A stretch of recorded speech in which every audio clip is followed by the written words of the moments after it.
I'm Lauren Green, and welcome to Bias Bash. In today's media culture, it's not hard to find some bias in a news story. Well, some news outlets don't hide their bias. Others are much more subtle. But either way, media bias is more prevalent now than ever. Why? Well, here now with his analysis is Syndicated columnist and Fox News contributor Cal Thomas. Hey, welcome, Cal. Thank you, Lauren. You know, today I found an insight into the thinking of much of the major media. Let's call it their DNA bias.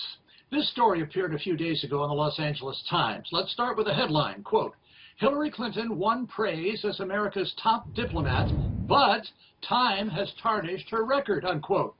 Now, isn't that contradictory, or doesn't it bring into question the judgment of those who first praised her?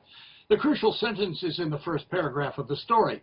Quote, Hillary Clinton's service as America's third female Secretary of State produced few dramatic diplomatic initiatives, but was generally highly regarded by foreign policy experts when she stepped down nearly 4 years ago, unquote. Say what? She won praise as America's top diplomat, but time has tarnished her record, and she achieved few dramatic diplomatic initiatives, but was still generally highly regarded by foreign policy experts? How can this be? Who were the experts? The story doesn't say. And since she was generally highly regarded, that seems to suggest there were other foreign policy experts who have a different view. Who might they be? Again, the story doesn't say. And by the way, what constitutes a foreign policy expert, as our current foreign policy isn't looking too good? The story continues, quote, by most accounts, Clinton had Obama's ear on critical issues and helped bring professionalism back to a diplomatic corps that was often demoralized under George W. Bush.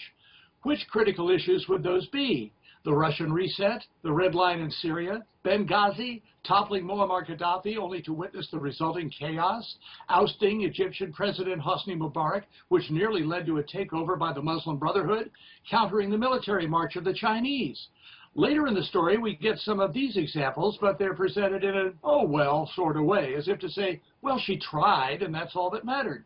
And then there is this from foreign policy scholar and editor of American Interest, Walter Russell Mead, quote, the first Obama term was much more successful in terms of foreign policy than the second, but because things have not gone as hoped, while the world got in worse shape, it is harder to talk about Clinton's legacy, unquote.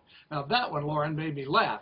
So we're to believe there were minimal and largely irrelevant successes in the first Obama term, which turned out to have been failures during his second term? Is that it? A reasonable and unbiased person might conclude that the seeds of failure were sown in the first term, leading to bitter fruit in the second. But that's not how liberal media people or liberal politicians think.